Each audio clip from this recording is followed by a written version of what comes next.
In a country where youth are told to dream, one dreamer was gunned down in a cold blood. Eric Sheeni, a CPAK graduate, a patriot, a symbol of hope, was murdered in the streets he vowed to change. This was no accident. BBC investigations reveal it wasn't police. It was soldiers, trained warriors deployed against peaceful citizens.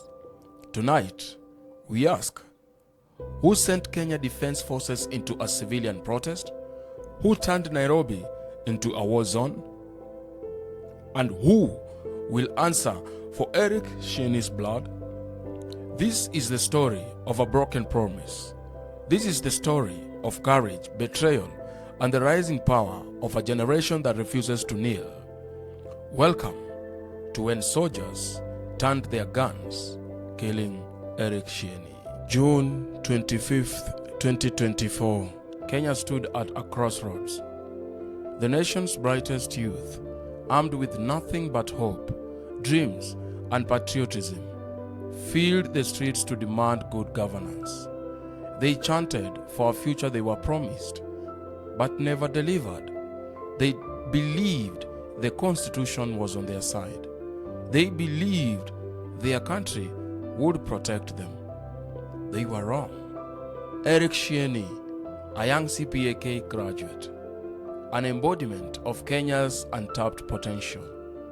On that fateful day, he wasn't just fighting for himself, he was fighting for us all. But before the sun set, Eric would be lying face down in the streets of Nairobi, shot dead by a soldier from the Kenya Defense Forces.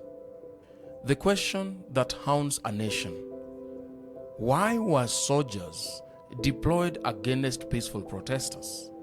Who gave the order to turn against the future of Kenya? The shocking revelation. In a stunning expose, BBC revealed classified details. KDF soldiers trained to defend Kenya's borders from external threats were quietly deployed into the heart of Nairobi. Their mission was never publicly declared. Their deployment never authorized by the parliament as required by the law.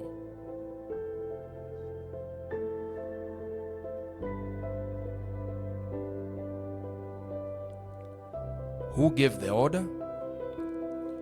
The chain of command is clear. KDF soldiers cannot act without presidential authorization. Was this an accident? Or was it a deliberate decision to crush Kenya's youth uprising? Who bears responsibility for Eric's death? Was it the trigger puller or the shadowy hand that sent him into the streets with a loaded gun? Eyewitnesses say Eric had no weapon, only a placard, only a flag, only a voice. And for that, he was shot like an enemy of the state. Kwa Wakenya ambao labda kizungu inaweza kuwa ngumu, nilijaribu kuelezea kwa Kiswahili.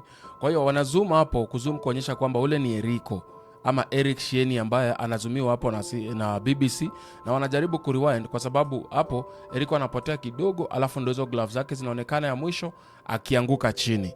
Hapo kwa moshi Eric haamki tena, Wakenya wengine wanatoroka, majenzi wanatoroka, lakini tukirewind nyuma kidogo tu unaweza kuona kwamba nyuma kuna polisi hapo ama jeshi ama nani, kuna mtu mwenye bunduki anakuja na kwa kweli alikuwa na aim kabisa. Ukiangalia hapo ameinamisha kichwa kwenye bunduki, ni kumaanisha he's aiming, yani ana point kabisa kuendelea kupepeta watu ambao wanatoroka hiyo side ambayo Eriko alikuwa. Na hapo ndio maana tunaona Eriko aliangushwa na hii 3D model ya BBC.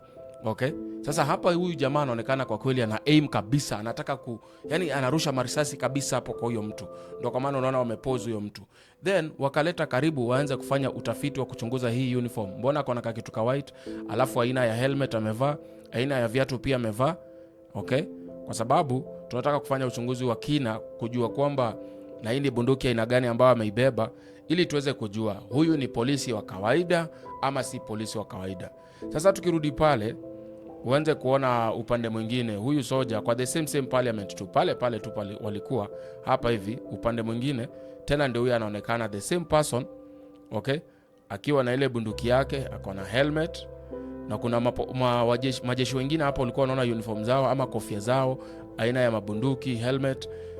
Hawakuwa polisi wa kawaida, unaona, kama hawakuwa polisi wa kawaida. Sasa ndio maana watu walikuwa wanashindwa hawa ni kina nani, unaelewa, hawa ni kina nani? Sasa ndio maana BBC wakakuja tena wakachukua, wakapata kofia, viatu the same, bunduki the same, zote zilikuwa zina match na ile ya mwanzo, okay. Na kwa uso wake pia utaangalia hapo baadaye na mtu mwingine tena upande mwingine tena ndio huyo soldier the same person, unaona, ndio huyo hapa tena na hiyo batch ya white. Hii batch ya white hii ni bendera ya Kenya na ni uniform za masoja peke yake. Wakati masoja wako amongst the Kenyan civilian huwa wanavaa hizo uniform.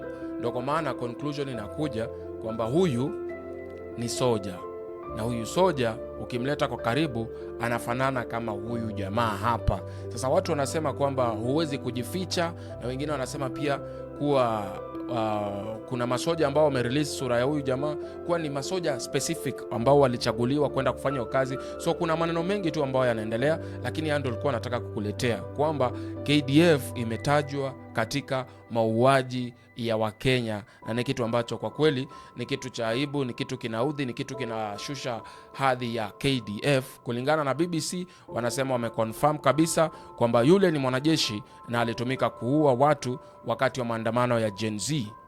Eric Sheni is not just a name. Eric Sheni is not just a statistic.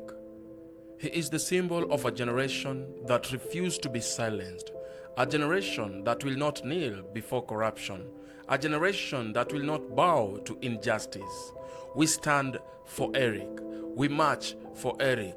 We fight for Eric. And in every chant, in every step, in every breath, Eric Sheni lives on. The blood of the youth waters the tree of liberty. Who gave the order? We will not rest until the truth stands naked before the nation. This is not the end. This is the beginning.